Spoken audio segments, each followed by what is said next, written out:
Bonjour et bienvenue dans ce rapport de revenus mensuel de notre réseau de contenu Yo Numérique. Donc ce mois-ci, enfin le mois dernier, en novembre, nous avons gagné 1691,61 $ de revenus publicitaires en utilisant Ezoic, les technologies d'optimisation publicitaire et de site web d'Ezoic. Donc c'est 9% de moins qu'en octobre, le mois précédent, ce qui est un peu une surprise puisqu'on s'attend généralement à un mois d'octobre fort. On va voir après en détail pourquoi on s'attend à ça et comment ça se fait que cette année ça n'a pas été le cas. Donc pour regarder un petit peu les chiffres, on a eu 4% de visites web en moins et aussi on a eu 5% de baisse de RPMV, donc le revenu pour 1000 visites, EPMV en anglais. Et donc ça aussi c'est une surprise puisqu'en général en novembre on s'attend à l'inverse, à avoir le RPMV le plus fort de l'année et ça n'a pas été le cas cette année, donc on va voir après pourquoi et comment. Donc pour détailler un petit peu les chiffres, parmi ces 1691 $, donc 176 $ viennent de la médiation, c'est-à-dire les autres réseaux publicitaires, donc en l'occurrence AdSense, sur notre site web. De Ezoic Premium 4 étoiles, donc nous payons 220 $ par mois, nous avons gagné 355 $, donc encore une fois, toujours du positif. Ezoic normal, nous avons gagné 1160,50 $. Voilà, donc avec les publicités sur notre réseau de contenu. Si on va voir un peu en détail les chiffres, donc ici on a le graphique mensuel de nos gains sur l'année précédente, donc les 12 derniers mois. Donc en décembre l'an dernier, on a un peu eu le chiffre le plus haut de cette période. C'est légèrement descendu en janvier, février, c'est remonté en mars, après ça a continué à descendre jusqu'au cœur de l'été en juillet. Donc en juillet, c'est toujours où on a historiquement nos gains les plus faibles puisque notre contenu est principalement orienté affaires. Et en juillet, donc les gens sont plutôt pas au bureau, en vacances, donc c'est normal qu'on ait moins de visites et aussi moins de revenus. Après, c'est remonté pour nous jusqu'en septembre. En septembre, on a eu un peu notre pic et on s'attendait à ce que ça puisse continuer, mais il y a eu une Google, une mise à jour du cœur du moteur de recherche Google qui a entraîné une petite baisse d'audience, donc qui continue. Donc depuis septembre, on a perdu plus ou moins 50% d'audience. On va voir plus bas avec les chiffres. Et ça nous amène donc maintenant en novembre avec donc 176 $ de revenus de médiation, 1160 $ de revenus d'Ezoic et 355 $ de revenus d'Ezoic Premium. Donc si on descend juste pour voir un petit peu en détail les chiffres, on peut voir par exemple sur les visites que donc en janvier, on a eu notre plus fort taux de visite de l'année avec 450 000 visites sur un mois. Donc après, en février, c'est légèrement descendu, ce qui est aussi plus ou moins normal, puisqu'en février, il y a souvent plus de vacances scolaires, etc. qu'en janvier.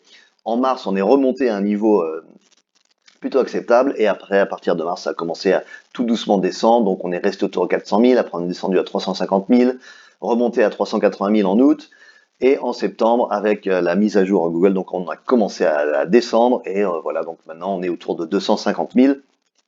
Nos positions actuelles se sont un petit peu stabilisées, donc on va travailler les prochains mois, bien sûr, à essayer de les améliorer du mieux possible.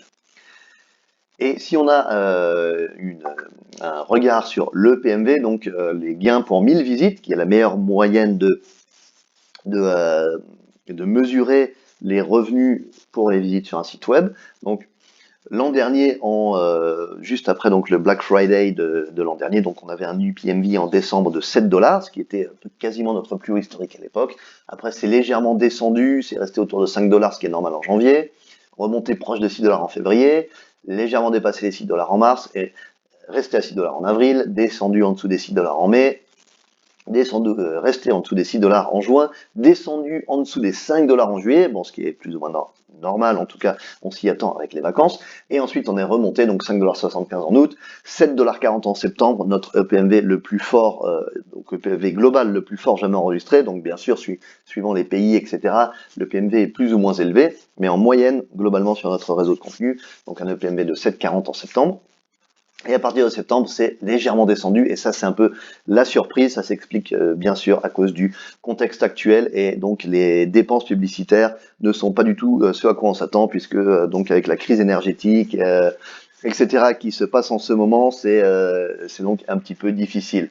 Donc si on va voir maintenant le revenu publicitaire de dépenses publicitaires, donc sur les 4 dernières années, donc par exemple en 2019 ici, on peut voir que le plus haut de 2019. Si on va là, en France, hop, voilà, donc le plus haut de 2019, c'était début fin novembre, début décembre, donc c'était plutôt entre le Black Friday et le Cyber Monday en France. Donc ici, on a les revenus, enfin les dépenses publicitaires pour la France. En 2020, si on regarde 2020, ici, on a le pic, hop, on a le pic là. Donc en septembre, ça m'a l'air, non, c'est remonté encore plus haut en décembre, voilà. Donc en décembre, donc début décembre avec les ventes de Noël en France. Et après, si on va en mai, en 2021, en 2021, on a ici un gros pic en juin. Et après, on a le niveau le plus haut jamais enregistré de dépenses publicitaires. Si j'arrive, non, il faut que je zoome un petit peu pour arriver à le sélectionner. Ici, voilà. Donc le 26 novembre, le vendredi 26 novembre 2021, donc le Black Friday en 2021 a été le niveau de dépenses publicitaires en France le plus haut jamais enregistré. C'est le cas aussi dans beaucoup d'autres pays.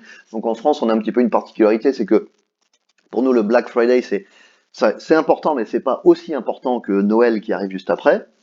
Et voilà, donc cette année, on s'attendait un petit peu à atteindre ce nombre, voire le dépasser, mais comme vous pouvez le voir, les dépenses publicitaires, si on va juste prendre 2022 pour mieux voir, voilà. Donc en janvier, on avait les niveaux qu'on avait, autour de 60, et après, à partir de février, donc ça allait plus ou moins normal, les vacances, et après, en mars, ça a commencé tout doucement à descendre à la place de, ou en tout cas rester stable à la place de monter. Donc en avril, c'est resté stable.